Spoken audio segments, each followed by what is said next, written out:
시청자 여러분 안녕하십니까, 박정호입니다. 전국이 또 폭염으로 많이 또 힘들어지고 있습니다. 폭염은 또 시작이 됐지만은 지난주에 있었던 이 극한호우, 집중호우 수해 때문에 많은 분들 힘들어하고 계신데요. 빠른 복구, 빠른 지원을 통해서 우리 국민들께서 일상을 되찾았으면 좋겠습니다. 폭염이지만 저희 박정호야 스팟 시원하게 출발해 보겠습니다. 오늘 화요일이죠. 여러분들이 응원하시는 분입니다. 김상욱 민주당 의원 함께합니다. 안녕하십니까? 네, 반갑습니다. 지금 전국이 더워요. 수해로 너무나 몸살을 앓고 있어요. 그러니까요. 빨리 수해 피해가 빨리 복구가 됐으면 좋겠고요. 네. 그리고 또 그 생각을 해요. 이제 기후가 너무 많이 변하고 있잖아요. 지금 보면 수해나 모든 대응이 뭐 네. 100년 강수량 기준, 30년 강수량 기준 이런 식으로 돼 있지 않습니까? 아하. 기후가 바뀌니까 한번 전면적으로 좀 재검토해야 되지 않나 생각을 하는 그런 한 주를 보냈습니다. 이제는 이상 기후가 아니라 우리가 이상 기후로 불러왔던 게 뉴노멀이 됐어요. 예, 뉴노멀이에요. 예. 이제 비가 이렇게 오는 게 지금 장마 끝났다는데 갑자기 쏟아진 거잖아요. 그러니까요. 이제 예전과는 좀 다른 세상이 되는 것 같습니다. 네. 기후가. 여기에 대한 비 피해는 대응. 없으신가요? 예, 저는 다행히 괜찮은데 네. 이번에 산청하고 또 가평, 특히 또 이제 충남도 남부 지방이 그렇고 다 광주도 비피해를 그렇고 받았어요. 예. 남부 지방이 비 피해 없는 곳이 없어요. 저희 울산도 울산도. 비 피해가 많이 생겼고 네. 참 어쨌든 더 피해가 없게 이번 여름이 지나갔으면 좋겠습니다. 예, 맞습니다. 빠른 복구 또 지원 다시 한번 강조를 드리겠습니다. 어제 보니까 무안항공항 제주항공 여객기 참사 유가족들이 만나셨다고 들었습니다. 네. 이제 좀 제주 무안 12월 29일 참사라고 하죠. 그냥 왜냐하면 또 그러시죠. 무안 지방 분들 네, 마음도 네. 있고 그 12월 29일 참사 유족들께서 많이 좀 어려움을 겪고 계세요. 그 어려움이라는 것이 우리가 좀 자꾸 오해하면 안 되는데 2차 가해가 많아요. 의외로 유족들 마음이 그렇게 힘드신데도 불구하고 네. 그걸 가지고 도와드리지는 못할 망정 2차 가해하는 분들이 너무 많아서 그 때문에 상처가 많으시거든요. 절대 그래서는 안 되는데 네. 지금 유족들께서 지금 많이 힘들어하시는 제일 큰 이유는 진상규명 부분입니다. 진상규명 보상 피해 보상 이게 아니고요. 진상규명이 제대로 유족들이 원하시는 건 그거예요. 네. 정확하게 진상을 규명해서 원인을 정확하게 발견하고 거기에 따른 대안을 제시를 해서 네. 더 이상 이런 참사가 반복되지 않도록 하는 것이 희생자들을 진정으로 추모하는 것이라는 마음으로 지금 접근하시고 이분들이 바라는 제일 큰 것이 똑같은 일이 반복되지 않는 안전한 대한민국을 만들고 싶답니다. 근데 이분들은 뭘 답답해하냐 하면 좀 그렇잖아요. 언론에서 막 주목받고 있을 때는 막 뭔가 열심히 돌아가는 것 같아요. 그러니까. 그러다가 좀 언론의 관심이 좀 뜸해지면 네. 같이 일 진행도 뜸해지고 뭐가 다 뜸해지는 경향들이 있어요. 지금 초기에는 뭔가 좀 신속하게 진행이 됐지만은 지금 이 12월 29일 참사로 인해서 마음의 고통을 겪고 있는 우리 유족들에게 사실 예전만큼 관심이나 아니면은 일 진행 이런 것들이 잘 안 되고 있는데 구조적인 문제도 있습니다. 구조적인 문제. 예. 어떤 게 있습니까? 예를 들어 지금 이런 사고가 발생하면 항공철도 사고조사위원회라는 곳이 꾸려져서 기능을 하는데요. 국토교통부 장관이 실질적으로 관할을 해요. 인사권, 행정권, 예산권. 자, 그럼 어떤 문제가 생길까요? 특히 사고조사위원회의 비상임위원들을 국토교통부 장관이 임명을 해요. 근데 보세요. 12월 29일 이 참사 공항 시설 문제 얘기 네. 나오고 있죠. 둔덕을 왜 거기다 달았냐?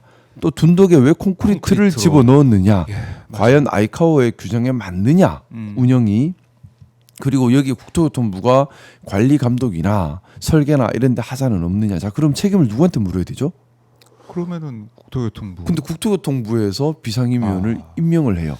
그런 문제. 제대로 예. 조사가 안 되는 거죠. 이런 우려가 있는데 거기다가 유족 측에서 추천한 전문가를 당연히 파견할 수 있어야 되고 이 파견한 전문가가 안에 진득히 들어가서 같이 내용을 공유할 수 있어야 하는데 지금 유족 측에서 추천한 전문가, 유족 측 전문가라 하더라도 안에 들어가서는 실질적으로 업무 배제가 돼서 내용을 알지 못하게 되어 있는 겁니다. 그러다 보니 유족 측 입장에서는 이것이 공정하게 진짜 원인을 규명하는 것이 맞느냐라는 의문이 생길 수밖에 없는데 그 의문이 야 이거 제대로 안 되네라는 확신을 준 일이 지난주에 있었어요. 19일 날에. 그들 뭐 보도를 보니까 조사를 이제 하고 있는 가운데 조종사가 버드 스트라이크 이후에 새 충돌 이후에 엔진을 껐을 수 있다. 뭐 이런 내용이 보도가 좀 나오더라고요. 근데 그게 좀 자세히 보면 예. 좀 앞뒤도 안 맞을 뿐더러 그렇게 확인을 할 단계까지는 아니거든요. 그 내용은 그거예요. 뭐냐면 조종사 과실이다. 조종사 과실이다라는 취지로 이제 사고조사위원회에서 흘렸는데 좀 이상하죠. 그러니까 그거예요. 엔진 멀쩡한 엔진을 조종사가 스위치를 내려 꺼버렸다. 실수로 껐다. 근데 그러면 IDG는 왜 IDG가 없어서 랜딩기가 안 내려왔다 했잖아요. 그 IDG는 왜냐? 그것도 조종사가 껐다. IDG가 뭡니까? 그게 엔진에 연결돼서 비상 전력을 공급하는 장치예요. 근데 그것까지 껐다. 근데 그게 조종사 노조에서는 발끈하고 일어났죠. 비상식적이다. 끌려면 이 레바를 열고 뭘 하고 복잡하대요. 그 급박한 상황에 굳이 그렇게까지 할 사람이 누가 있느냐. 그리고 그 정도로 숙달을 안 됐을 리도 없고 그리고 예. 그거를 가능성의 문제가 아니라 확인했다라고 말을 해버렸는데 그러면 뭐 조종사들 대화한 녹음이 나오든지 비행기록 장치가 나오든지 거기에 대한 설명이 있어야 되지 않습니까? 네. 이유에 대한 네. 설명. 그 유족들께서 그 확인에 대한 이유를 설명해 달라 하니까 거기에 대해서 또 설명을 못 해요. 자, 그러니 유족들 입장에서는 지금 조종사 과실을 얘기할 것이 아니지 않느냐. 비상 동체 착륙까지는 문제가 어떻게 보면 조종사께서 비상 동체 착륙까지는 잘 됐는데 둔덕 때문에 사고가 커진 거지 않습니까? 원인은 그러면 둔덕에 더 큰 원인이 있는 거잖아요. 근데 둔덕을 누가 설치했는지 콘크리트를 누가 집어넣은지에 대한 조사는 전혀 그게 궁금한데. 우린 지금 그걸 알고 싶은데 문제가 그겁니다. 지금 국과수에서 가 있는 자료도 보면 둔덕에 충돌해서 비행기가 문제가 생겼다가 아니라 벽에 충돌해서 문제가 생겼다는 형태로 잘못 기재되어 있는 부분도 있어요. 자, 그러다 보니까 전국에 무안공항처럼 그렇게 잘못된 둔덕이 설치된 공항들이 많이 있는데 개선 작업이 아직 안 되고 있죠. 그러면 우리 일반 국민들 입장에서도 이런 예. 위험이 계속해서 상존하고 있는 겁니다. 얼마나 말도 안 되는 일이에요. 네, 계속 이어지고 있는 거. 그러니까 지금 유족들께서 원하시는 거는 정확한 이유가 무엇이냐, 사고의 원인을 공정하게 예를 들어 국토교통부를 지키려고 하거나 네. 누군가를 지키려고 하는 것이 아니라 정확하게 누가 잘못을 했고 뭐가 원인인지를 밝혀라. 그게 사고조사위원회의 할 일이다. 이걸 바탕으로 다른 공항에 문제가 없는지 점검을 해서 이런 일이 재발되지 않도록 하는 것이 희생자들의 희생이 헛되지 않게 하는 일이다. 여기에 집중해 달라는 요구를 지금 하고 있고요. 그래서 제가 네. 많은 의원님들께서 돕고 계시지만 저도 함께 계속 소통하면서 어제는 그래서 또 한 2시간 정도 같이 또 미팅을 하고 또 이걸 좀 자꾸 또 여론화시킬 필요도 있어요. 국민들 관심에서 멀어지다 보니까. 맞아. 시간이 또 지나다 보니까. 네, 그래서 어제도 모 방송 프로그램에 같이 이제 또 모시고 같이 또 안내도 해드리고 계속 좀 같이 움직이고 있는 중입니다. 예, 이런 참사가 반복되지 않기 위해서라도 이번엔 참 중요한 그 시점이고 시간에 와 있다. 좀 그 부분 말씀드리고 싶어요. 예. 관심 받을 때는 여기저기서 와 해요. 근데 관심 좀 꺼지면 사람들이 다 외면해 버립니다. 네. 그러면 이분들 더 상처받아요.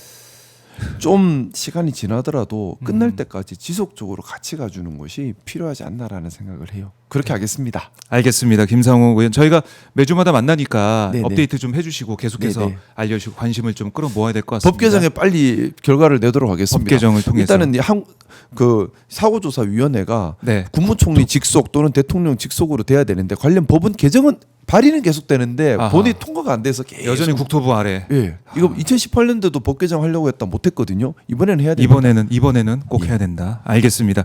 자, 이렇게 이 참사에 대한 얘기를 좀 정리를 해보고 이어서 특검 얘기를 바로 좀 해볼게요. 네네. 간밤에 윤석열 페이스북에 글이 올라왔더라고요. 옥중 메시지라고 봐야 저도 될 것 봤어요. 같은데 보셨어요? 자, 한번 띄워주시죠. 페북에 윤석열 페북 보면 이렇게 장문의 글을 남겼습니다. 저렇게 쓸 수가 있나 봐요. 구치소에 구주소에 컴퓨터가 있구나. 컴퓨터가 컴퓨터는 없고 왜 어떻게 쓸 수 있었지? 변호사한테 뭐 얘기를 한 것 같은데 뭐 이렇게 돼 있습니다. 말도 안 되는 정치적 탄압은 저 하나로 족합니다. 비상계엄 내 판단 옳았는지 역사가 심판할 것이다. 형사법정에서 비상계엄의 진실을 밝히기 위해 최선을 다할 것이다. 끝까지 국민 여러분과 함께하겠다. 끝까지 함께하겠다. 이 내용까지 들어있는데 어떻게 보셨습니까? 저는 보면서 히틀러의 나의 투쟁을 보는 느낌입니다. 히틀러의 나의 투쟁. 히틀러도 그랬거든요. 네.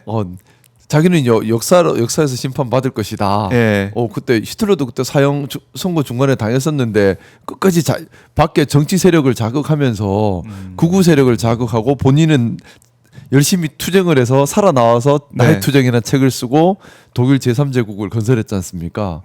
약간 윤석열이 거기 그 히틀러를 좋아하시는 지금 움직이는 행동 양태가 히틀러랑 너무 똑같아요.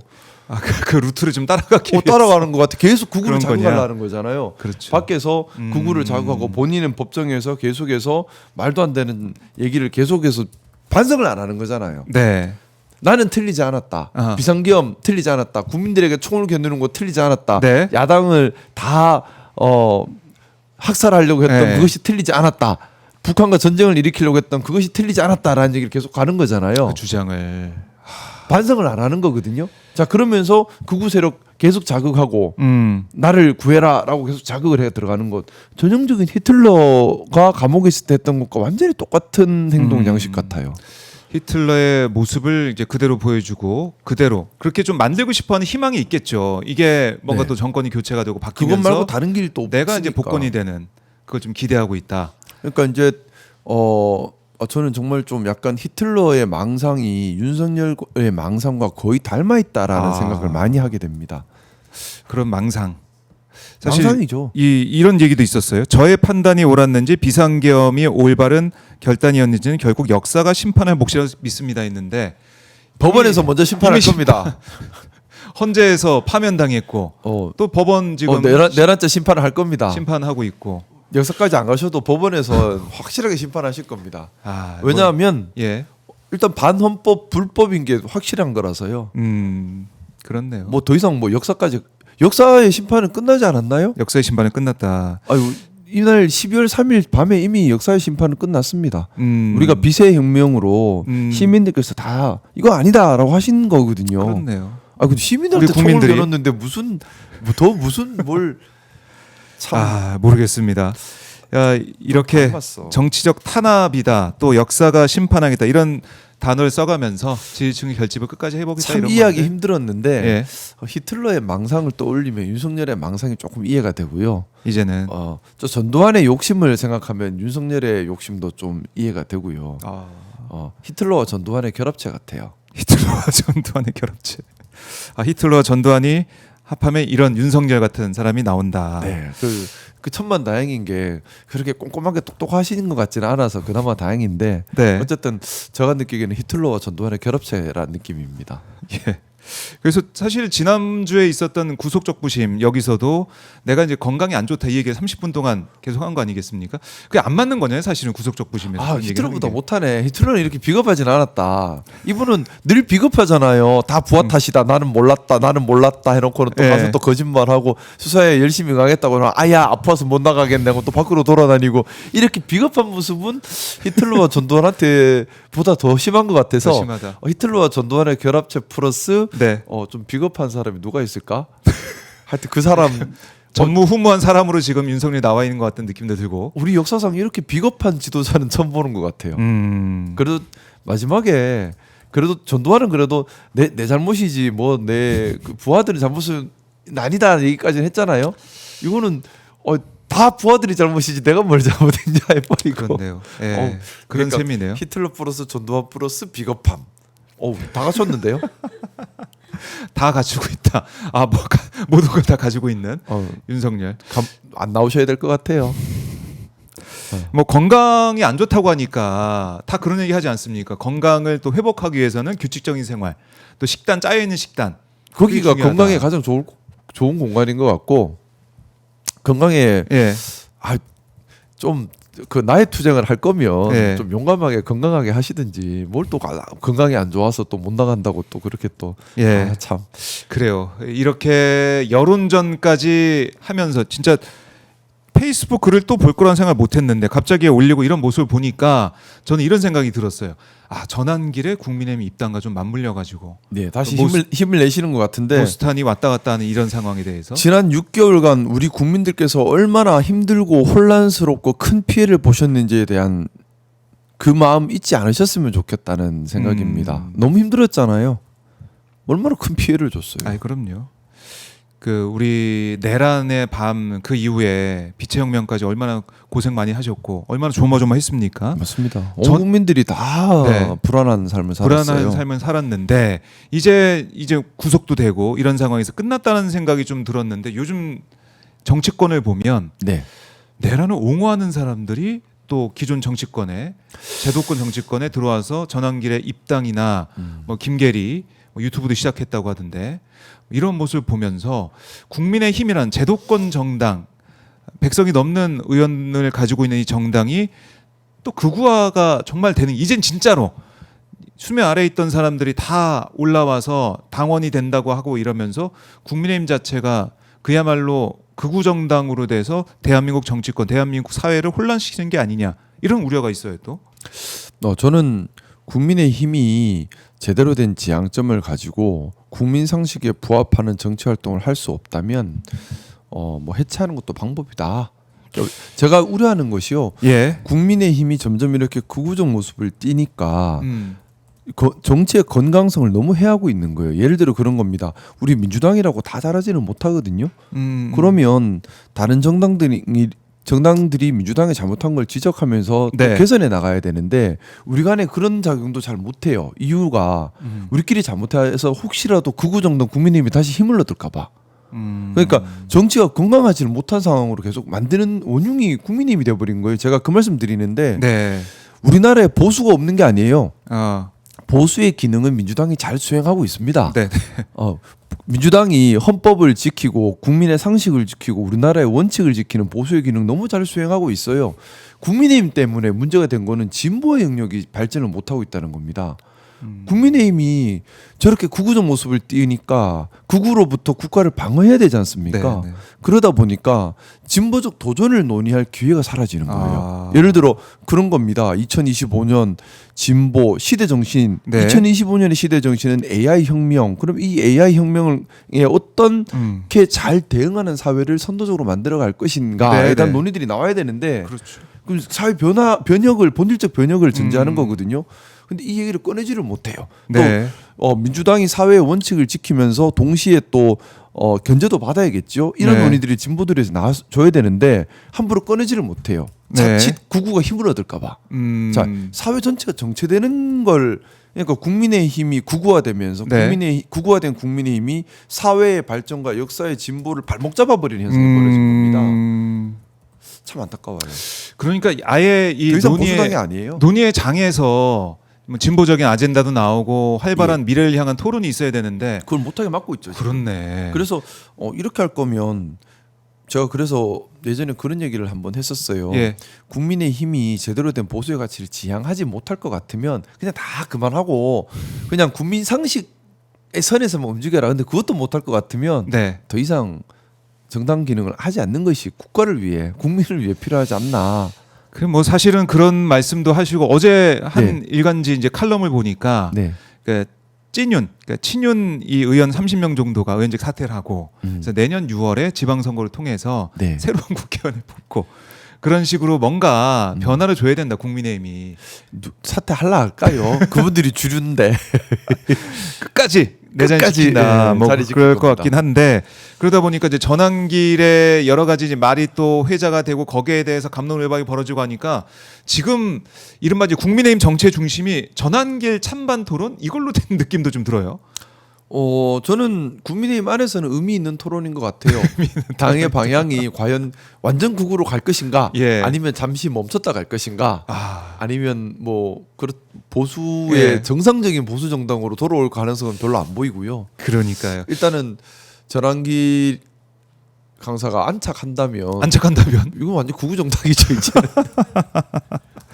그러니까 안철수 의원이 그런 얘기 했지만은 길게 친길게 뭐 이런 얘기도 하면서 뭐 전환길로 다 뭉쳐서 가는 게 아니냐. 그 이런 얘기 내부 듣고. 총질이라는 표현을 자꾸 쓰잖아요. 네. 자, 내부 총질이라는 표현의 전제는 뭘까요? 하나로 뭉쳐 있어야 된다예요. 네. 구구라는 말 어원 자체가 하나로 똘똘 뭉쳐가지고 다른 생각을 용납지 않는다는 거거든요. 그렇죠. 번들 그게 구구의 표현이지 않습니까? 파시즘의 표현. 근데 국민의힘에서 늘 건배할 때 자주 하는 말이 똘똘 뭉치자. 아 그랬어요? 예, 뭐 똑바로 똘똘 뭉치자? 똑바로 뭉쳐야지. 무조건 뭉치기만 하면 그건 그게 구구지. 똘똘 뭉치자. 똘똘 뭉쳐서 도대체 뭘 하자는 건지. 그런 건배사는 좀 오랜만에 저는 들어봤네요. 저는 국민의힘 있을 때 늘 했던 똘똘 뭉치자 이렇게. 예. 아이고 이거 분위기가 국힘 분위기가 그랬군요. 야, 똘똘. 그래서 뭉치자. 이게 잘못이에요 하면 내부 총질이다 말 바로 나오는 거죠. 이제. 뭐라고 한마디 하면은 내부 총질이 아니라 이거는 머리에 이렇게 자살하려고 하는 걸 그거 하지 마세요 하는 건데. 진짜 그거 막아주기 위해서 얘기를 계속 하겠는데 그거를 입을 막는 입틀막이 되는 그런 현상이 국민의힘에 있었다. 전환길이 들어오면 더 심해지지 않을까요? 그러니까 전환길이 혼자 들어온 게 아니라 네. 전환길을 지지하는 사람이 또 들어온다. 네. 그러니까 이른바 이제 세이브 코리아 쪽 사람들도 들어온다. 정강호 쪽 사람도 또 들어온다.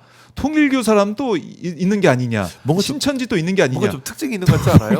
예. 뭔가 좀 특징이 있어요. 뭐냐면 일반 다수 대중이 어떤 의사를 가지고 있느냐를 보는 게 아니라 네. 어떤 무리 집단들이 자꾸 들어와. 무리 집단들이 들어오면서 그렇네. 무리 집단으로 모든 의사 결정이 되는데 그 무리 예. 집단이 우리 일반 상식과 다른 무리 집단이에요. 좀 다른 통일교 생각. 얘기 나왔으니 말인데 예, 다른 말하는. 뭐 신천지 통일교 이쪽에도 보면 이상하게 젊은 분들이 많아요. 유독 많아요. 그렇더라고요. 그리고 이분들은 위에서 딱 정하면 정한 대로 그냥 그대로 같은 의사 결정을 하거든요. 네. 그러니까 한 명이 의사결정 주체라기보다는 예. 그 위에 통일교나 신천지를 이끌고 있는 사람이 의사결정을 하면 무조건 따라가는 경향이 있어요. 네. 그러니까 정치인들 입장에서는 너무나 구미에 당기는 거죠. 근데 근데 이게 표가 몇 표야 이런 얘기 나오고. 근데 그 자체가 얼마나 반민주적이에요. 그렇지. 그거는 내 뜻에 따라서 얼마나 반민주적이고 종교 지도자가 왜 정치를 결정하는 정치 지도자가 아니잖아요. 우리가 무슨 신정 일치 사회도 아닌데 그렇네. 그걸 우리가 국민의힘에서 지금 목도를 하고 있는데 그걸 기반으로 가려고 하는 것도 어떻게 보면 구구적 발상인 거죠. 그렇네요. 이런 걸 우리가 다시는 반복하면 안 된다는 생각을 하면서 이번 정권 개최도 있었다고 생각하는데 저는 빛의 혁명으로 네, 우리 사회의 국민의힘에서는 모든 이런 게 구구적 모습들이 이번에 다 드러나는 것 같아요. 다 드러났는데 이제는 그런 일이 반복되지 않겠지라고 생각했는데 국민의힘이 그걸 또 그 레파토리를 또 가져와서 또 한번 불러보겠다는 거 아니겠습니까? 기득권 때문에 그렇습니다. 얼마나 예. 난 당대표가 너무 하고 싶어. 근데 신천지가 몰아주면 표가 될 것 같아. 그럼 되겠는데? 뭐가 그렇게 자리 욕심이 많아요. 나라까지 망쳐가면서. 그래요. 자리 욕심이 많다라고 했는데 당장 다음 달에 전당대가 있습니다. 국민의힘 같은 경우는 네. 전당대회가 있는데 지금 보니까 뭐 김문수 전 후보 전 후보가 나와 있고 장동혁 의원도 출마 선언했고 안철수 또 뭐 장성민 조경태 의원 등등 출마 선언을 좀 했습니다. 네. 어떻게 보셨어요? 이 구도는? 일단은 뭐 지지선을 해도 될지 모르겠지만 득이 지지- 될지 지난주에 해가 될지 말씀하셨죠. 모르겠지만 예. 멀쩡한 후보는 조경태 의원밖에 없는 것 같아요. 조경태 의원님은 그래도 45명 집에 보내고 보수 정당으로 돌아가야 된다는 소리를 유일하게 하고 그러니까요. 계시거든요. 저도 이 선명한 메시지가 나와서 메시지 깜짝 놀랐어요. 선명해요. 야 45명 집에 보내. 안 돼. 딱 그러고 시작하시잖아요. 제일 선명해요. 그거 안 돼. 거기서부터 시작이 된다는 그게 시작점이. 거기에 시작점이라는 거죠. 어떻게 근데 보면. 나머지는 그게 아니죠. 나머지는 어떻게 좀 이용해서 내가 해보면 좋은데 하고 다 나서서 이제 소위 말하는 국민의힘 원내 주류들은 장동혁으로 모이고 네. 또 김문수는 김문수 나온다 했잖아요. 다 안 나온다 할 때만 저 처음부터 나온다고 했잖아. 나온다니까. 맞추셨어요. 예. 좀 맞췄어요. 네, 잘하셨어요. 처음부터 나온다 했어. 저 양반이 안 나오지 않는다 했는데 예. 왜냐면 저 양반 자꾸 저 양반이 예. 김문수 지금 후보 전 후보. 김문수 후보는 이제 네. 당원들의 지지를 바탕으로 움직이겠다라는 취지고 아마 김문수 후보가 전환길이 들어오기를 바라고 있겠죠 가장. 그렇네. 등등등으로 이렇게 그 움직이는 거고. 손을 잡아서 네, 장동혁 지금은 그래서 아무래도 이제 원내 의원들 이제 PK, TK 의원 조직표를 가지고 해보려고 하는 심사일 것이고 그러면 그동안 말씀하셨던 언더진유는 장동혁이다. 장동혁 쪽으로 가지 않겠습니까? 어. 왜냐하면 김문수가 불편하죠. 아직 원칙 컨트롤이 안 되니까. 컨트롤이 안 되니까 한덕수 때 불편하죠. 봤잖아요, 우리가. 예, 불편하죠. 포옹까지 마음대로 안 되잖아. 포옹까지 했는데 마음대로 할 수 있어야 돼요. 여기는 첫 번째 조건이 마음대로 네, 할 수 있어야 마음대로 돼. 할 수 있어. 뭐 다 떠나서 내 마음대로 뭐 안 이런 되면 거 다 안 돼. 떠나서 나라에 도움 되고 당에 뭐그다 필요 없고 당원들이 뭐라고 필요 없고 일단은 아. 마음대로 할 수 있어야 돼 자기들이. 그냥 마음대로 안 뭐 되잖아. 바지 사장처럼 얼굴 네. 마담처럼 딱 세워가지고 할 수 있는 사람이 네, 필요하다. 장동혁 의원님은 그런 면에서는 주류 원내 주류 입장에서는 꽤 매력적인 선택지죠. 사실은 친한계라고 우리가 봤었는데 장동혁 의원 맨 처음에 지도부 들어올 때 아니더라고요. 친한에 전 그분의 캐릭터를 모르겠어요. 정해볼 수 없는데 이제는 언더진윤의 간판 주자로서 이제 뜬다. 언더진윤 그룹에 들어가 있지도 않고요. 제가 말해서 언더진윤의 진윤은 도구, 아닌데 도구로 또 됐다. 장동혁 언더진윤의 의원이. 도구인 거죠. 언더진윤의 도구. 진윤의 도구다. 왜냐하면 뭐 언더진윤 그룹에서 비밀 회동을 할 때 부르겠어요? 비밀 회동. 기자님은 부르시겠어요? 안 부를 것 같아요. 저도 신뢰도가 떨어져서 언제 또 음. 돌변해서 뭐 자기 읽다랑 뭔 짓을 할지 모르는데 네. 그렇네요. 그러면은 너무 신뢰도가 떨어지잖아. 사람이. 언더진윤이 장동혁 밀고 있고 그러니까 김문수 전 후보는 도구로 미는 거죠. 김문수는 전 후보는 자기 힘으로 당원들 세를 규합하는 당원들. 것이고. 그러니까 대선 때 내가 받은 표가 있으니까 그렇죠. 그 표를 좀 믿고 나온 건데. 그렇죠. 그게 얼마나 작용할까? 김문수가 그래도 제일 유리하지 않겠습니까? 음. 근데 그게 또 국민의힘에서는 변한 거예요. 왜냐하면 지금까지는 국회의원들이 지시하면 다 따라왔거든요. 그렇네. 근데 당원들이 지시해도 좀 안 따르는 현상이 벌어지는 거죠. 음. 근데 지시해서 안 따르는 건 좋은데 네. 바른 방향으로 안 따라야 하는데 극우를 지향하는 쪽으로 안 따라 버리면 예. 국민의힘이 미래는 더 어두워지는 거죠. 그렇지. 김문수는 계속해서 극우적 성향으로 지금 몰고 가면서 여기도 히틀러를 좋아하나? 뭐 그 방식이 표를. 약간 좀 비슷한 방식으로 점점 가고 있어요. 왜 그러지들? 그래서 뭐 이게 출마 선언할 때 나온 단어 보니까 뭐 반미, 극자 막 이런 그러니까 옛날 단어가 다 등장하더라고요. 사실관계를 왜곡해서 대중에게 무지를 조장하고 이 사실관계를 왜곡해서 무지를 조장하고 혐오를 조장하고 그걸로 한데 뭉쳐서 나를 따르라 하는 거잖아요. 그게 극우예요. 그러면 전한길 뭐 김계리 이런 이름이 또 떠오르면서 10만 당원 양병설 이런 얘기도 전한길이 하고 있던데. 그러니까요. 다 아주 극우적 딱 히틀러의 모습이 자꾸 오버랩돼요. 근데 윤석열보다는 나은 것 같긴 한데 그래도 그쪽으로. 윤석열이 히틀러 플러스 전두환 플러스 비겁한 네. 사람이 합쳐져 있는 케이스고 여기는 일단 히틀러의 모습이 자꾸 오버랩되는 참 답답한 상황이 되고 있는 것 같아요. 뭐 조경태 의원을 지지하시지만 조경태 의원님 힘내세요. 힘내세요. 힘내세요. 하시지만 어떻게 할지 문제. 이게 또 당원 80에 국민 여론사 20 뭐 이렇게 룰이 또 정해졌더라고요. 네네. 변하지 않았더라고요. 네. 그거 볼 때 참 어려운 또 싸움일 거다. 조경태 의원 입장에서는. 국민의힘이 예. 당대표 선거 전당대회에서라도 제대로 가려면 그냥 일반 국민 100%로 가야 돼요. 그래 윤희숙 혁신위원장이 하긴 했던데 그렇게 좀. 자신 없으면 그냥 안 일반 되고. 국민들이 시킨 대로 하시는 게 그게 상식에 맞는 거잖아요. 그러니까요. 그냥 자신 없으면 국민 100%로 가시는 게 맞지 지금 상황에서는. 근데 이게 국민의힘 전당대 얘기하다 보니까 지금 유력한 후보 두 사람이 언더진윤의 어떻게 보면 지지를 받고 있는 도구로 쓰이는 장동혁 의원 네. 그리고 전한길, 김계리 이런 10만 당원들이 들어와서 지지한다는 김문수 전 후보. 이게 뭐 희망이 안 보이네. 어떤 후보가 당 대표가 되든 간에 지금 이 상황은. 네. 그렇네요. 얘기하다 보니까. 그래서 예. 자신 없으면 역사의 소명을 다한 것이 아닌가. 이제는 예. 역사의 소명을 다하는 걸로. 그러니까 왜냐하면 이게 말씀드렸던 것처럼 네. 국민의힘이란 당이 존재함으로 인해서 진보가 지금 공간이 없어요. 이거 빨리 정리해야 된다. 예. 그래서 조경태 의원의 이제 45명 국민의힘 이 윤석열 관저표 같은 45명 정리하고 시작하자. 그게 제일 김상국 의원이 지지하는 안인데 근데 제가 지지한다면 네. 민주당에서 지지하니까 신라 이렇게 될 수도 있어서 말이 조심스럽긴 합니다만 우리 상식선에서 얘기할 수 있는 거다. 그리고 오늘 뭐 경향신문 단독 보도 보니까 이런 얘기도 있었습니다. 통일교 이제 고위가 뭐 맨날 등장하는 그 윤모 네. 본부장이 건진법사 전선배 씨한테 통일교 청년 조직을 이용해 김건희를 위한 별동부대를 좀 만들라라고 얘기한 걸로 확인이 되고 있습니다. 결국 이제 윤 씨가 통일교 조직을 총동원해서 김건희 관련 여론조회에 나선 게 아니냐 이런 추측을 할 수가 있어요. 네. 의혹이 나오고 있습니다. 네.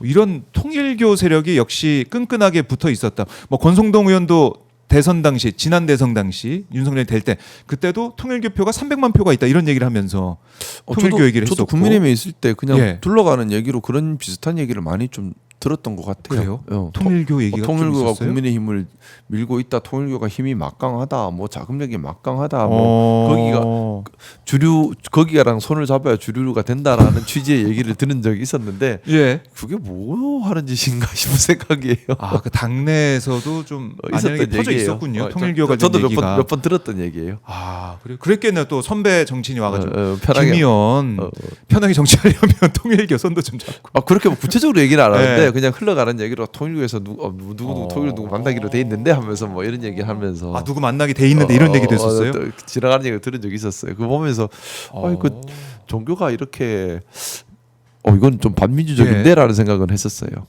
그 통일교 소수가 예. 다수를 마음대로 하려고 하는 거잖아요. 그렇죠. 그것도 소수가 다수를 마음대로 하려고 하는데 그 목적이 네. 소수의 지도자 한 사람의 이익을 위한 거잖아요. 이게 나쁜 거죠. 그렇네. 이게 통일교라는 얘기가 계속 나왔다는 걸 보면 또 네. 윤석열, 김건희, 윤건희 정권에 밀착돼 있다는 의혹도 받고 있지만 국민의힘 내부와도 통일교가 계속해서 소통하는 그런 분위기였다. 그러니까 이걸 저는 좀 타산지석 삼았으면 예. 좋겠어요. 모든 정당, 우리 민주당도 마찬가지입니다. 음. 이런 비겁한 정치의 유혹을 이겨내야 합니다. 음. 뭐 통일교가 국민의힘에만 접근하려고 하겠습니까? 네. 우리 표가 많다, 자금력 있다, 너의 정치를 도와줄게, 좀 친하게 지내보자. 매력적인 유혹이죠. 하지만 반민주적이죠. 본질이 소수가 다수를 함부로 하려고 하는 것이고 그 소수의 최상위에 있는 한 사람의 이익을 위해서 정치를 흔들려고 하는 거지 않습니까? 그러면 정치인 개인 입장에서는 표가 모이고 네. 자금이 모이고 힘이 모이는 일이라 하더라도 방향이 잘못되었으니까 거절해야 되거든요. 그래서 제가 늘 그 얘기하는 겁니다. 정치에서 중요한 건 가치 지향, 방향 무엇인가 이걸 잊어서는 안 된다는 얘기를 제가 입만 열면 가치 지향 얘기하니까 사람들이 그래서 왜 자꾸 그 얘기만 반복하냐 하시는데 정치인이 가치 지향을 잃어버리는 그 순간부터 예. 바로 부패해 버립니다. 부패하기 너무 쉬워요. 당장 손익만 따지면 예. 그렇지 않겠어요? 비밀리에 통일교와 손을 잡으면 얼마나 이익이 되겠어요. 정치적으로. 자기 정치만 생각한다 그러면. 그렇죠. 그러니까 정치적 손익관계만 따지는 정치인들은 부패할 수밖에 없는 거예요. 가치 지향을 가지고 있어야지만 이 부패를 막아내는 겁니다. 그런데 윤석열 정권 돌이켜 보면 윤석열도 그렇고 손익만 따지다가 그렇고. 저래 된 거예요. 우리도 타산지적 삼아야 됩니다. 정치하는 사람이 무엇이 나한테 정치적으로 이로운가, 네. 경제적으로 이로운가, 힘에서도 이로운가라는 계산만 하면 정치인들은 결국에는 종착점은 네. 다 잘못된 세력과 손을 잡을 수밖에 없다라고 봐요. 맞아요. 가치 지향을 잃어버려서는 안 돼요. 나한테 손해가 되더라도 네. 추구하는 가치에 맞는 방향성 그걸 잃어버려서는 안 된다고 생각합니다. 맞아요. 오늘 저희가 항상 김상호 의원하고 얘기하면은 우리 정치가 가야 될 방향에 대해서 생각할 수 있어 너무나 시청자분들이 좋아하시는데 아까 언급했던 45명 국민의힘 의원 45명 이 고발건 사건이 내란 특검도 이첩이 됐다라고 하더라고요. 내란 특검이 조사하고 수사하게 된다면 네. 또 지난주에 권성동 또 뭐 이철규 이런 등등 해가지고 통일교 관련건 아니면은 최혜병 임성근 구명 의혹 관련건 해가지고 압수수색도 당하고 했는데 내란 특검의 본격적인 조사 수사도 있을 수 있다 이렇게 볼 수 있겠네요 이것도. 가능하겠죠. 가능할 텐데. 예. 근데 사실 뭐 관저에 달려간 것 자체가 어떤 범죄 구성한다는 건 쉽지는 않을 수도 있어요. 그게 물리적으로 공무집행 방해에 해당하는지를 봐야 되는데 뭐 그게 또 근데 저는 이런 수사 과정에서 예. 내란에 대해서 사전에 알았거나 또는 등등등에 더 나올 수도 있지 않을까라는 생각도 들어요. 그러니까는 관저로 달려가신 분들은 어떻게 보면 예. 윤석열과 약 운명 공동체였음을 스스로 보여주는 상황인 거잖아요. 꼭 지켜야 된다. 그러니까 많은 것이 얽혀 있는 가능성, 얽혀 있을 가능성이 큰 분들인 거죠. 그러니까 내란 전후에서 특정되는 거지. 예, 이거를 정말 어느 정도 알고 있었는지도 궁금하고 또 지난주에도 언급하셨지만 이 부패 문제, 부패 예. 의혹 예, 여기에 그것도 또 얼마나 얽혀 있는지도 아니 명태균 궁금하고, 문제도 그렇고 그러니까 명태균 문제도 그렇고 관련된 사람이 특정이 되는 거예요. 이 여기에 가신 분들은 뭔가 예. 그럴 가능성이 높은 분들로 특정이 돼 가니까 그리고 보니까는 예, 사진을 저희가 좀 보여드리고 있는데. 제가 말씀드린 언더진윤 분들은 거진 다 가셨어요. 그래요? 네. 언더진이 여기 다. 네, 거진 다 있군요. 가셨어. 언더진윤 그리고 그걸 이용하려는 분들, 뭐 언더진윤의 도구들 이렇게 거진 다 가신 것 같아요.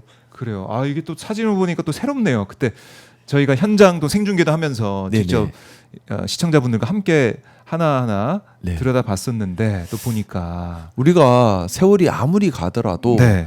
비상계엄 해제에 동참하지 않았던 분들, 국회의원임에도 불구하고 네. 그리고 국회의원임에도 불구하고 내란에 동조했던 분들 잊어서는 안 된다고 생각합니다. 그러네. 잊으면 안 된다. 제가 박제해서 역사에 기록해야 되고 그리고 기억을 또 하나 계속 기억해야 될 새록새록 것이 떠올려야 된다. 12월 3일 그날 밤에 정말 용기 있게 계엄군을 막아주신 시민들의 네, 공을 맞아요. 잊어서는 안 됩니다. 그래서 오늘 10시에 국회에서 예. 12.3 그 12.3 시민 영웅들을 네. 시상하는 행사가 있어요. 거기 가세요?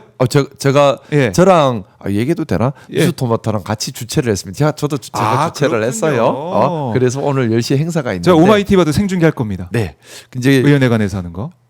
이렇게 우리 시민들 용감한 시민들의 공을 네. 절대 잊어버려서는 안 됩니다. 시간이 가더라도 우리가 기억을 해야 되고 또 포상도 해야 되고 맞아요. 그래야 또다시 민주주의가 위기에 처할 때 우리가 좀 우리 정말 좀 비겁한 역사 더 이상 반복하면 안 되거든요. 그럴 때 다시 또 용기를 낼 수 있는 그게 되지 않겠나 싶어요.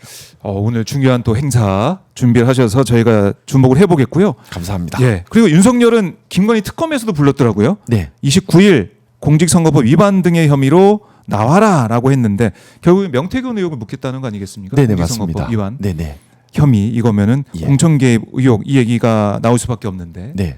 이거 어떻게 수사가 좀 진행이 될까? 이거는 육성까지 나와가지고 네네. 상현한테 얘기한다고 그러고 막 입증 김영선이 좀 해주라 막 했다고 그러고 입증 끝난 거 아닌가요? 저는 이거는 끝난 거다. 제가 그때 국민의힘에 있을 때 네. 또 저 혼자 또 당론에 반대해가지고 특검 해야 된다고 쫓아나갔던 게 육성 오픈되고 나서는 그럼 끝난 거거든요.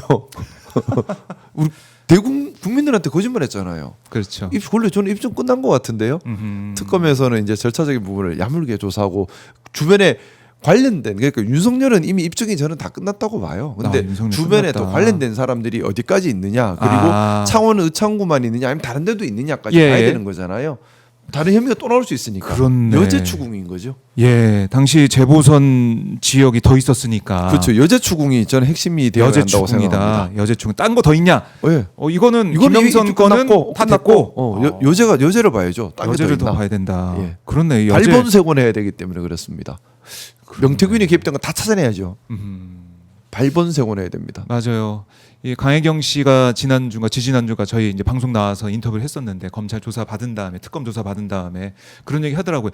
이준석에 대해서 또 윤석열에 대해서 하나하나 수사를 해야 되는데 아직 특검이 거기까지는 진행이 좀 안 되는 상황인 것 같고 조사했던 걸 확인한 수준이더라 이렇게 얘기를 했는데 이제부터는 들어갈 겁니다. 들어가야 되고요. 속도를 그게 좀 우리 국민이 원하는 거 아닌가요? 맞아요. 말 그대로 발본색원 발본색원 다 찾아내자. 다 찾아내자. 그래서 윤상현 의원도 뭐 압수수색을 했지만은 특검이 네. 아이폰 압수를 했는데 비번을 안 풀어줘서 뭐라고 하니까 비번 풀겠다라고 했어요. 근데 비번 풀어서 아이폰 본다고 해서 뭐가 또 있을까라는 생각도 좀 들고 핸드폰 벌써 몇 번 바꿨을 텐데요. 뭐. 육성이 윤석열 육성 나온 다음에는 바꿨다고 하니까 예, 몇 번 그것도 얼마나 깡통폰? 한 대다섯 번 바꾸지 않았을까요? 6번 바꿨어요.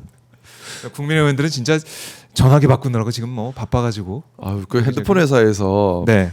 그 광고 섭외해야 돼요. 핸드폰은 3개월에 한 번씩 바꿔야 예. 합니다. 이렇게.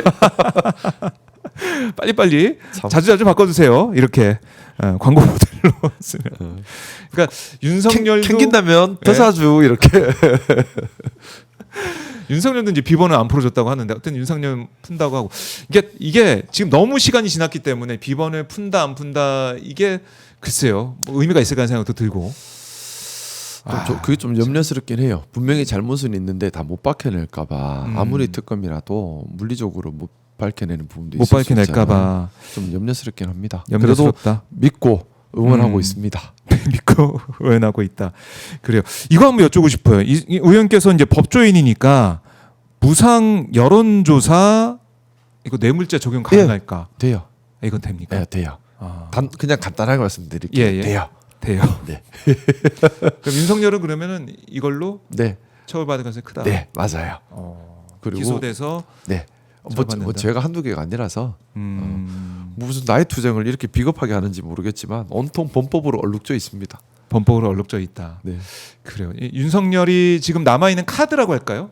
이래놓고는 뭐 누구 보고 범법자라고 아. 참 희한한 사람이에요. 이거 보고 있으면은. 없다. 네. 뭐 카드 쓸 수 있는 없어요. 카드도 없고. 네, 지금까지 나온 것만 해도 네. 우리 국민들께서 알고 계신 것만 해도 내란죄 뭐 등등등등 다 그냥 음, 혐의 입증 끝났다고 저는 봐요. 혐의 입증 끝났다. 네. 근데 나머지 이런 수사들은 다 정치적 수사인 거죠. 히틀러가 하듯이 히틀러가 혁명을 꿈꾸는 감옥을 부수고 자기를 구해주길 바라는. 감옥을 부수고. 아, 프랑스 혁명도 아니고 감옥을 부수고 뭐 해달라고. 근데 그러기엔 너무나 비겁하고 너무나 거짓말쟁이고 너무나 아. 잔인한 사람인데. 그러게요. 그 국민들이 보고 있고 재판 과정, 수사 과정에서 다 보고 있기 때문에 네. 여기에 대한 평가를 계속 하고 계시다는 생각이 들고 오늘 보니까 내란 특검이 국회 의결 해제 방해로 오늘 여인영 네. 전 사령관 소환 예정이다 이런 얘기도 있는데 네. 당시가 또 떠오릅니다. 네. 국회 의결 해제 방해. 그때 이제 진짜 창문 부시고 들어갈 때 어우 깜짝 놀랐었는데. 아 그리고 좀 예. 이건 좀 논의 얘기긴 한데 예. 이제 장관 후보자 인사청문회 거치고 또 강준욱 비서관 관련해 가지고 네. 또 말이 많고 아마 국민들께서 좀 염려스럽다 말씀 주시는 분들이 많은 것 같아요. 주변에 기자님 생각은 어떠세요? 제 생각은 저는 국민의 목소리에 귀를 기울여야 된다. 아이 뭐 보는 생각 있으실 거잖아요. 이렇게 말씀을 드리겠습니다. 참. 이렇게 말씀을 일단 드리고, 그러니까 저도 이제 질문 드리려고 했는데 아, 강준욱 국민통합비서관. 저는 기자님께 질문 드리려고 했는데 저도 많이 듣고 싶어서. 아유, 어떻게 생각하세요? 많이 들으실 것 같아서. 의원님 말씀을 좀 들어봐야죠. 저요? 네. 저는 자질이 없다고 생각을 해요. 근데 일단 대통령실에서는 본인이 진지하게 반성을 하고 있다. 네. 그러니 기회를 줘야 되지 않겠느냐. 사실 제가 볼 때 대통령님께서 인사하는 기준은 철저하게 1번 능력 위주신 것 같아요. 능력 위주고 또 하려는 의지가 있으면 기회를 주고 일단은 믿어주려는 마음이 크신 것 같고. 네. 근데 저 개인적인 생각은 개인적인 생각 또 주변에서 많이 하는 염려는 강준욱 비서관은 좀 선을 넘지 않았나. 왜냐하면 비상계엄을 옹호했죠. 또 식민지 근대화론을 찬양을 하는 발언을 하지요. 네. 또 심지어 뭐 진짜 보면 워딩들이 보면 딱 워딩들이 보통이 아니에요. 근데 이게 반성을 이제 대통령실에서 설명하는 것처럼 진짜 반성이 전제됐다면 네. 국민들이 납득할 수 있는 반성이어야 한다고 생각해요. 아, 본인이 국민이? 뭐 기자회견을 자청하든지 해서 음,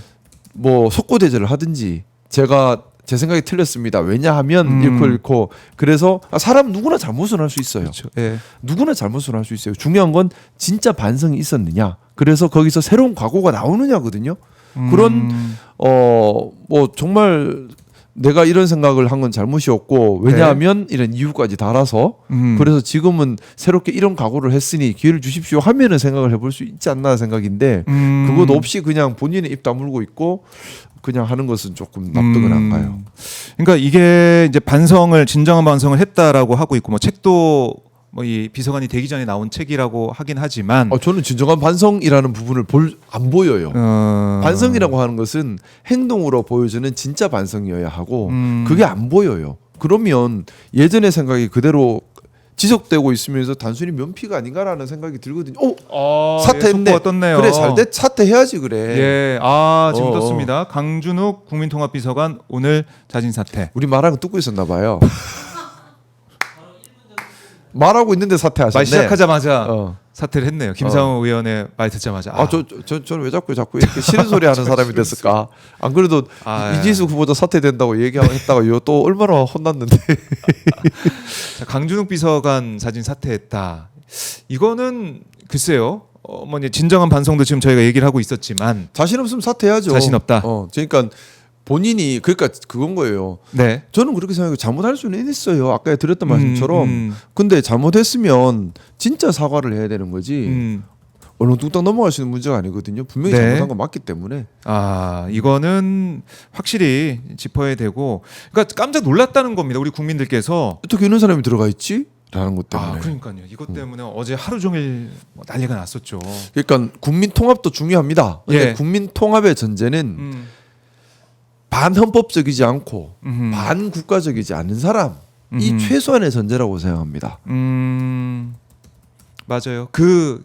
뭐 누구나 다 통합 대상이고 누구나 다 통합하고 손잡고 가야 되는 게 아니라 반헌법 반국가는 고치고 바꾸고 네. 그래도 안 되면 배제해야 될 대상인 거죠. 반국가 반헌법이니까. 그렇죠. 이 체제 우리 대한민국 반민주적이고, 민주공화국을 예, 국민 부수려고 하는 주권을 건데. 예, 그거를 뭐 인정하지 않고 그걸 부인하고 이런 우리 사람들은 안 되겠죠. 헌법에서도 그런 말이 있어요. 방어적 민주주의. 민주주의를 합법적인 방법으로 부수려고 하는 사람들로부터 민주주의를 지키기 위한 방어적 민주주의가 기능해야 된다. 네. 그런 사람들한테는 민주주의에서 얘기하고 있는 모든 권리를 함부로 줄 수 없다는 거죠. 그렇죠. 민주주의를 부수려고 하는 사람이니까. 네. 아, 이분들 이런 것도 궁금해하시네. 강준욱 추천한 사람이 누구냐 뭐 물어보고 싶다. 보수 쪽에서 추천했다고 하는데 나 이런 말 좀 아세요? 그분은 보수가 아니라 극우라고요. 기능으로 보면 우리 민주당이 보수 일당입니다. 우리가 보수 기능 다 하고 있어요. 그렇네요. 그러니까 보수 추천 이런 표현 쓰지 말고 예. 극우 추천. 그거 추천이었다. 그거 추천. 그러게요. 딱 보면은 지금 책에 나와 있는 내용이나 전에 했던 발언 뭐 이런 게 좀 알려지고 있는데 내용이 극우지 이게. 깜짝 놀랄만한 이게 무슨 얘기들이 보수예요? 많더라고요. 뭐 헌법 무시하죠. 음. 우리 대한민국의 정통성 무시하죠. 대한민국의 민주주의 무시했죠. 5.18 정신 무시했죠. 근데 무슨 보수예요? 이거는 반보수, 반민주, 극우죠. 네. 극우다. 이건 보수가 아니고요. 자꾸 보수란 이름을 알겠습니다. 극우 쪽 사람들이 자꾸 보수란 이름을 함부로 써서 저는 보수주의자로서 매우 화가 나요. 보수란 이름을 함부로 쓰지 마세요. 네. 민주당 보수정당, 민주당 보수정당 열심히 하고 보수 있다. 일당은 우리라고. 대한민국에 보수일당? 보수가 없지 않아요. 민주당이 다 하고 있어요. 대한민국이 지금 진보가 부족합니다. 네, 그렇게 말입니다.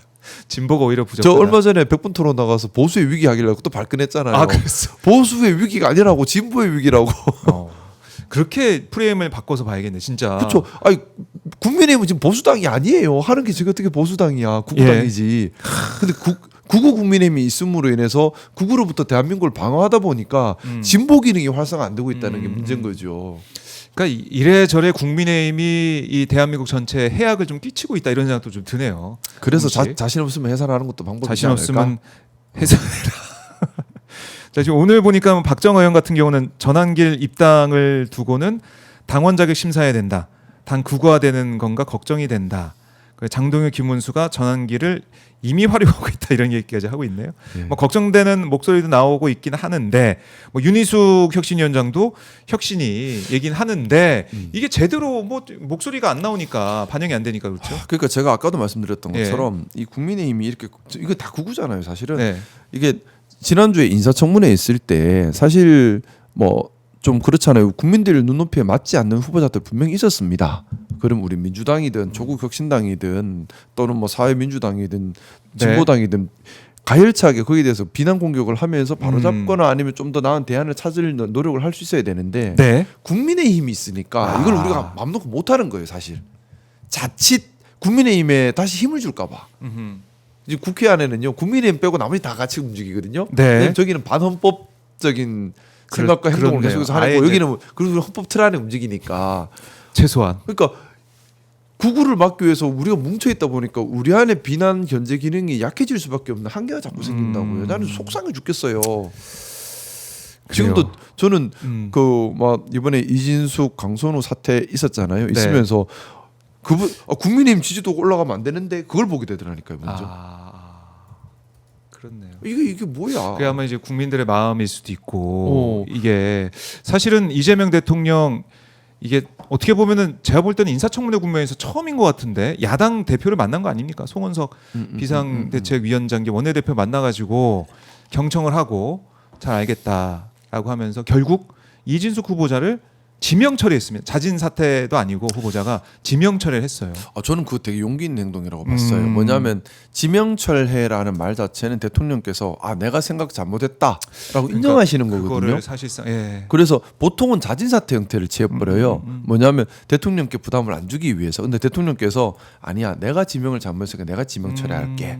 되게 용기 있는 행동이에요. 저는 되게 지명 처리라는 형식을 취했다는 것에 대해서는 박수를 보냅니다. 그리고 네. 저는 그 생각, 저는 이번에 후보자들 검증할 때 저대로 기준이 있었거든요. 첫 번째는 당연히 인격적인 도덕적 기준이겠죠. 네. 근데 두 번째는 능력 기준, 정책과 능력 기준. 네. 세 번째는 국민 수용성입니다. 크게 보면 세 카테고리인데 그 중에서 제일 중요한 건 두 번째 능력과 정책 부분이라고 생각을 했어요. 네. 이 1번, 2번, 3번이 다 아웃되는 사람 같으면 이제 그걸 국민들께서 보시도록 하는 게 인사청문회 과정이었지 않습니까? 쭉 보는 거죠. 근데 제가 이진숙 후보자에 대해서 제일 먼저 이진숙 후보자는 안 됩니다라고 얘기를 꺼내고 또 교육위 소속 의원님들께도 전화드려서 제 생각을 말씀 올리고 했었는데 네. 그래서 제가 알기로는 교육위에서도 민주당 내 교육위 민주당 의원님들도 이진숙은 안 될 것 같습니다는 의견을 대통령실로 전달한 걸로 알고 있습니다. 네. 건강하게 기능하고 있는 거죠. 아하. 그러니까 단순히 민주당 대통령실에서 추천한 인사니까 무조건 편든다가 아닌 거예요. 그 기준에 따라서. 근데 이제 그 안에서 우리 안에 많은 갑론을박이 또 있었습니다. 검증 네. 과정이었는데 어쨌든 인격적인 부분, 정책과 능력적인 부분, 국민 수용성 부분 세 군데서 특히 이번 정책과 능력 부분에서 입증이 전혀 안 돼 버리면 당연히 어려운 부분인 거 맞고 대통령님께서 그걸 임명 철회 방식으로 용기 있게 마무리를 지으신 거고 다만 그건 있어요.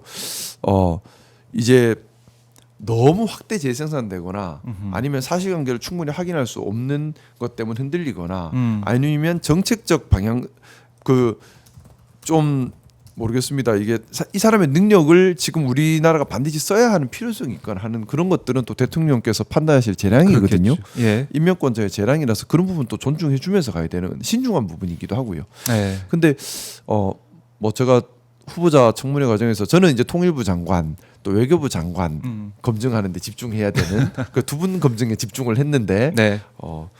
제가 외교부 장관 할 때 질문이 너무 세가지고 그랬나? 예. 근데 지금 저는 말 나온 김에 말씀드리면 지금부터 보름 동안 제일 중요한 거는 미국과의 관세 협상이라 생각합니다. 우리의 그렇겠죠. 관심이 그쪽으로 좀 가야 돼요. 네. 그래서 이번에 2+2 회담을 한다라고 또 외교부에서 얘기를 좀 하고 있습니다. 일자가 25일 정도로 지금 이제 알려지고 있는 것 같은데요. 이렇게 협상이 들어간다라는 거고. 저는 근데 네. 미국 트럼프 좀 이상한 것 같아요.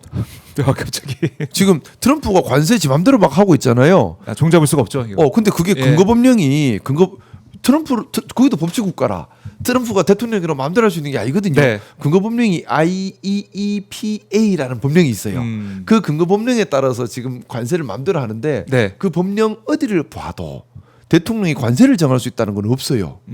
그리고 이거는 이멀전시한 상황에 쓰는 거예요. IEEPA 중에 E가 이멀전시인가요? 이멀전시예요. 자, 그러면 이멀전시한 상황인가? 네. 지금이. 그러니까 계속해서 생기는 구조적인 문제는 이멀전시로 안 본다라는 게 그 미국 이쪽 입법 취지에 나와 있거든요. 그러면 그래서 미국 법원에서도 네. 트럼프가 이렇게 행정명령으로 관세에 대해서 나오는 것이 불법이다라고 판결이 나왔어요. 만장일치로. 영구적으로 멈춰라라고 판결이 나와 있는 상태. 달리 말하면 트럼프는 지금 불법을 하고 있는 거예요. 근데 그 제어를 못 하고 있네. 불법을 하고 있는데 네. 트럼프 생각은 그건 거죠. 불법이면 어때? 그래 어쨌든 합의 봐버리면 그때부터는 또 효과가 있어. 근데 우리가 예. 이 트럼프의 불법에 대해서 이렇게 끌려가야 되나? 트럼프가 지금 합법적인 관세 정책을 얘기하고 있는 게 아닌 것 같아요. 근데 거기에 대해서 세계 어느 나라도 말을 못해요. 그렇죠. 왜? 불법인데 미국 법원에서도 불법이라 했는데 거기에 대해서는 또 법조인으로서 화가 나요. 트럼프 앞에서는 또 전 세계가 지금 고개를 숙이고 있는 상황이라서 나 트럼프한테도 미움받겠다. 트럼프가 이게 좀 영어로 번역돼서 가면 큰일 났는데 저희가 번역하지 마세요. 번역 안 하겠습니다. 저 힘들어요. 한국어로만 나갈 수 있게 할 텐데 인사 얘기 하셨으니까 강선우 후보자 문제는 어떻게 보십니까? 국민들의 우려에 대해서 저도 충분히 공감을 하고요. 또 행동의 잘못된 부분 저도 좀 이해하기 어려운 부분 분명히 있습니다. 네. 근데 일단은 제가 충분히 검증할 시간이 없었어요. 그리고 제가 말씀드렸던 인격적인 부분, 도덕성 부분, 네. 정책 부분, 국민 수용성 부분 어. 세 가지를 다 같이 봐야 되는데 네. 좀 제가 일단 지금 갑질 부분에 대해서는 분명히 강선우 의원님께서 좀 잘못하신 부분이 있다고 생각해요. 저는 그거는 국민들께 진심으로 사과를 드려야 된다고 생각하고요. 인사청문회에서도 뭐 입장을 좀 더 진중하게 사과를 하셨으면 좋겠다는 생각은 있어요. 더 그래야 더 대통령님께도 부담을 좀 어쨌든 결정은 당 사안이니까 네. 좀 부담을 좀 줄이는 일이고 그리고 근데 물론 그런 건 있죠. 사람 사이의 관계라는 것이 왜곡되거나 확대 재생산될 수도 있어요. 개인 간의 문제 뭔 일이 있는지는 사실은 뭐 기자님하고 저하고 사이 나빴을 때 뭐 뒤에서 오만 얘기 다 하겠죠. 근데 뭐가 진실인지는 사실은 뭐 제3자는 알기 힘들어요. 그렇죠. 어려운 부분은 분명히 있어. 그래서 누구 얘기를 접근이 더- 조심스러운 거예요. 예. 하지만 지금 일부 거짓 소명한 부분이 있잖아요. 음. 거기에 대해서 분명히 사과를 해야 되고 거짓 소명을 하면 안 되니까 사과할 그리고 거면 사과해라. 중요한 건 능력 부분이에요. 아. 근데 이번에 제가 이진수 후보자에 대해서는 사실은 능력 부분에 대해서 이 사람 안 되겠다는 판단을 했어요. 왜냐하면 교육부 장관이 나이스도 모르고 AIDT도 모르고 모르시더라고요. 예. 애도 안 키워 이거 뭐 이걸 이런 교육부 장관을 능력 부분이 그렇잖아요. 근데 강선우 후보자의 능력 부분에 대해서는 네. 제가 아직 검증할 방법이 없었어요. 아. 인사청문회에서도 깊이 안 다뤄진 것 같고 막 야당원들이 그러니- 막 밖으로 나가고 막 제대로 검증 작업이 제대로 안 파행이 되고 됐어. 막 그러고. 그러니 뭐 대통령님의 판단을 일단은 저는 뭐 믿고 따르려고 합니다. 대통령님께서 깊이 판단하셨을 거라 생각하고요. 대신 강선우 장관 후보자가 이제 장관이 됐나? 장관 아직 됐죠? 안 아직 전인가? 네, 전입니다. 후보자 어쨌든 신분입니다. 지금. 장관이 되신다면 네. 이런 국민들의 우려를 가슴에 깊이 새기시고 그럼에도 불구하고 대통령께서 임명을 강행하셨다라는 것에 대해서 큰 송구함과 사명감을 느끼시고 네. 더 낮은 자세로 정말 봉사해서 세월 지나서 그럼에도 불구하고 장관 잘 뽑아서 대통령께서 참 잘하셨다 말씀 들을 수 있도록 잘 해주셨으면 좋겠어요. 아, 그런 바람이 또 그리고 있으시고. 그렇게 잘 하는지 안 하는지 우리가 또 두 눈 부릅뜨고 계속 감시 감독해야죠. 그러니까 이 의원님께서는 이제 딱 기준이 있는 거예요. 인사에 대한 저한테는- 기준이 저는 세 가지. 저는 항상 기준을 세우고 들어가는데 대카테고리 3개 또 세부 카테고리가 또 있어요. 아, 또 있고. 나름대로 체킹을 하는데 이진수 네. 후보자는 다 X가 돼가지고 그래가지고 안 되겠구나 하고 나섰던 겁니다. X가 돼가지고 그 강선우 후보자는 다 X는 아니었어요. 그래서 아. 일단 대통령님의 판단을 존중하고 따르는 것이고 네. 이진수 후보자는 다 X가 되어서 안 되겠구나 했던 겁니다. 아, 그럼요. 그럼 판단 기준에 따라서 예. 그리고 교육부 장관이라는 자리는 다른 장관보다 훨씬 중요한 자리예요. 뭐 그렇긴 하죠. 부총리급이잖아. 훨씬 중요해요. 우리 교육의 100년 대계를 준비하는 계속해서 해나가는 그 주무장관이니까. 아마 대통령님께서도 깊은 고민이 있으셨을 거라 생각을 합니다. 제가 저보다 훨씬 더 많은 고민, 훨씬 더 많은 생각을 하셨을 거라서 그래서 저보다 더 훨씬 훌륭하신 분이기 때문에 네. 좀 믿고 따르고 싶고요. 음. 근데 이제 이런 우려가 있다라는 걸 전달 드리는 거는 또 분명한 역할이라고 생각합니다. 맞습니다. 알겠습니다. 어쨌든 비서관 자진 사퇴했다는 자진 사퇴. 아니 그 다 저희 좋네. 방송 중에 자진 사퇴를 해가지고 제가 시킨 거 아니에요. 제가 시킨 거 아니에요. 김상호 의원 얘기하자마자 기다리던 듯이 아니, 내가 한 거 아니야. 자진 사퇴. 알겠습니다. 네. 김상호 본인이 나가신 거예요. 보니까 어제부터 고민했나 봐. 알겠습니다. 사퇴해서 다행이다. 예. 끝으로 제 김상욱 TV를 또 한번 체크해봐야죠. 몇 명인가 구독자가 8만 명이 넘었으면 수업 8만 명이 8만 명 넘었을라나? 안 된 것 같고 아, 보니까 자 보시죠 한번. 네, 얼마나 됐나? 네. 보니까 79,600명. 제가 지금 보니까 아우, 많이 늘었다. 79,600명이 됐는데 한번 클로즈업 더 해주세요. 더 쪽쪽쪽. 네, 79,600명인데 감사합니다. 아직 추석 체크 이 구독 안 하신 분들 구독해 주세요. 아마 저희 시청자분들 중에 구독 안 하신 분도 있을 것 같아요. 김상욱 TV가 있었어 이러신 분도 분명 있을 것 같습니다. 제가 예. 신문 읽어주는 의원 하려고 신문 읽어주는 남자 하려고 했는데 지난주를 못했어요. 왜냐하면 아이고, 예, 예. 인사청문회 한다고 제가 통일부 장관님과 이제 네, 외교부 네. 장관님 검증을 철저하게 하려고 애를 쓰다 네. 보니까 여유가 없었는데 아, 그렇군요. 이제 또 다시 열심히 하겠습니다. 79,600명인데 여러분들 구독 안 하신 분들 구독을 해주시고 10만이 안 된다니 10만 가자 이렇게 댓글을 또 저희 댓글창에 통해서 달아주고 계십니다. 감사합니다. 아마 다음 주 되면 10만으로 가고 있지 않을까 이런 생각도 들고요. 구독했습니다. 강평원님은 나 구독 안 했네 이렇게 말씀하고 계세요. 구독을 고맙습니다. 해주시고 고맙습니다. 방급 구독 완료. 줄리님. 감사합니다. 네, 진짜 했습니다. 나도 구독해야지. 구독해서 스티브님, 바나나우이님 진즉 구독했어요. 이유진님 전 했어요. 이 모두가기님이 푸샤 또 치료해놓으면 50만 가능. 이거 또 치료해놓으면은 예. 이게 둘리 또치 그걸로 치료인 줄 알고 해야겠는데? 들어갈 수도 있다는 거. 그걸로 해야겠는데? 그럴 수 있어요. 네. 79,600을 가고 있는데 구독하러 갈게요 이런 분도 감사합니다. 해주시고. 우리 오래오래 함께해요. 네. 잘할게요. 네, 10만 가시길 바라고 다음 주에 또 저희가 인사를 드리도록 하겠습니다. 구독했어요라는 댓글이 계속 올라오고 있으니까 감사합니다. 아마 조금 지나 보면은 조금 더 올라와 있을 겁니다.